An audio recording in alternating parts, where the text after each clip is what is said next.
Have you seen how AI can help you with ETL testing? How do you create a simple but effective end-to-end test architecture using Playwright? And is shift left dead? Find out in this episode of the Test Guild News Show for the week of July 7th. So grab your favorite cup of coffee or tea and let's do this.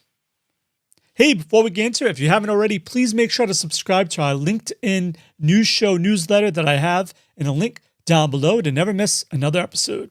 First up is a webinar of the week spotlight, and this is all on our Test Guild upcoming webinar on leveraging AI to simplify and speed up ETL testing. This session that'll take place next week is going to cover how AI can really help you to enhance and accurately help you extracting, transforming, and loading data. And this webinar really is essential for testers looking to optimize your ETL process with advanced AI tools. So register now to learn more about how AI can actually help you enhance your ETL testing, making it faster and more reliable. And by registering, you're going to gain some practical insights and hands-on experience on how to integrate AI into your ETL workflows that can hopefully ultimately save you time and improve your data accuracy. And this is one place where I think AI really can assist you. So definitely register now in the link down below. See you there. Hey, if you're not part of our Test Guild community, you definitely should be. We have some awesome content in it. For example, Sebastian just announced in our Test Guild Heartbeat community that he's released a new Cypress plugin. What's it about? Let's check it out.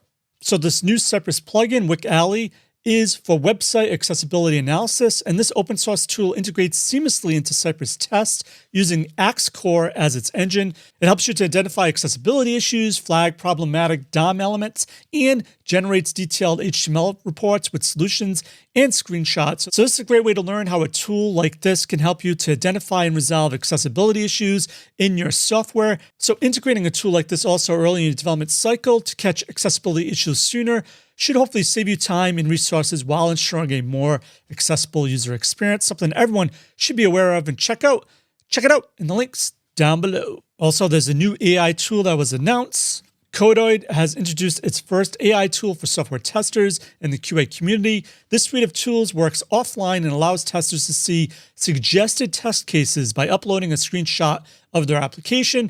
And the tool aims to streamline the testing process by providing immediate, relevant test case suggestions.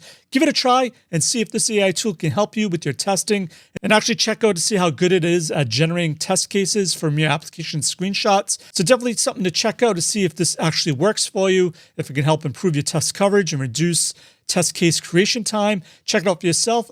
Let me know how it works for you in the comments down below. All right, let's check out some more AI news. This is by Joe Fernandez, who announced that last month Microsoft introduced their AI recorder for Power Automate. And this AI recorder allows users to create automation in Power Automate desktop to simplify recording their screens, akin to conducting a screen sharing session.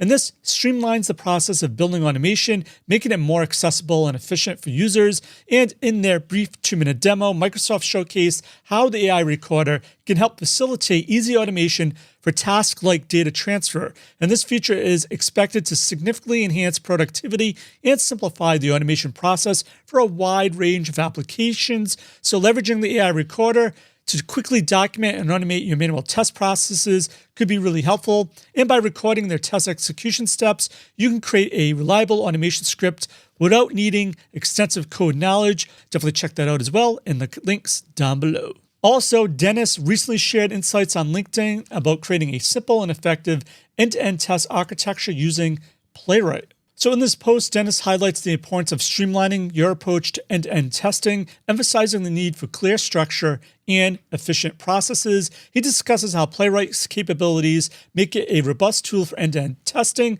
providing a reliable framework for automating tests across different browsers and platforms. And he also stresses the significance of maintaining a modular test architecture while enhancing the maintainability and scalability of test suites. In this post, Dennis outlines practical steps for implementing a modular test architecture with Playwright, including setting up the test environment, creating reusable components, and integrating into continuous integration systems. He underscores the benefits of using Playwright's features like auto weighting, captured screenshots, and recording videos of test runs to improve test reliability and to help you with debugging. And it's always a good practice, regardless of what tool you're using, to create a more modular approach to your test automation frameworks.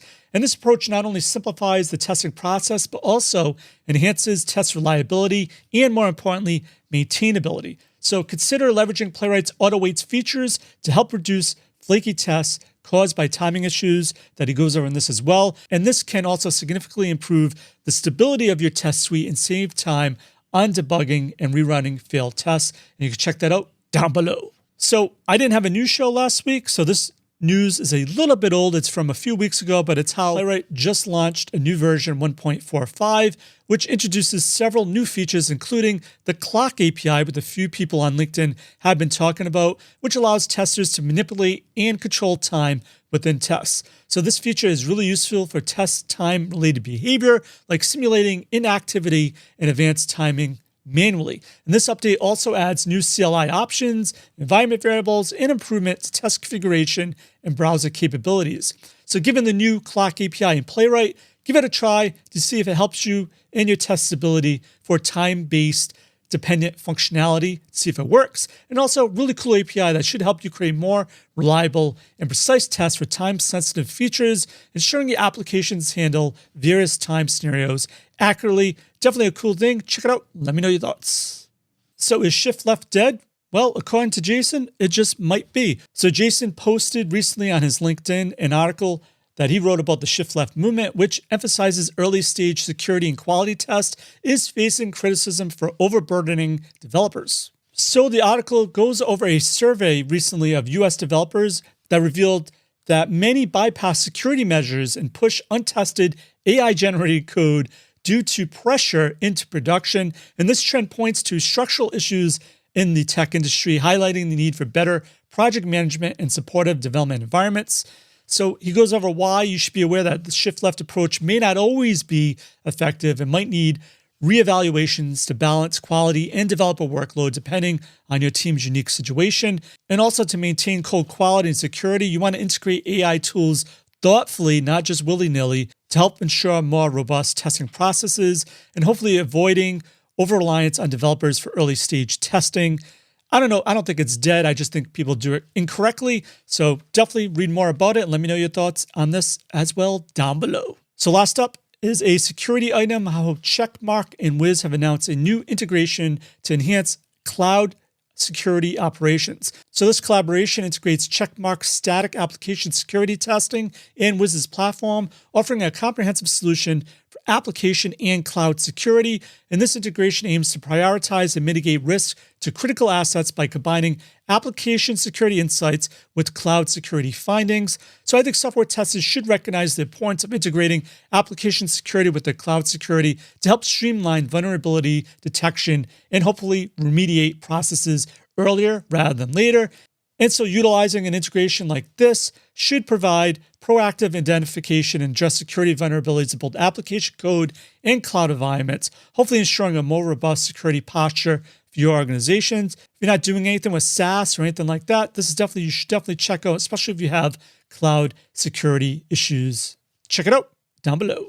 All right, for links of everything we covered in this news episode, head on over to the links in that comment down below. So that's it for this episode of the Test Skill News Show. I'm Joe. My mission is to help you succeed at creating end-to-end full-stack pipeline automation awesomeness. As always, test everything and keep the good. Cheers.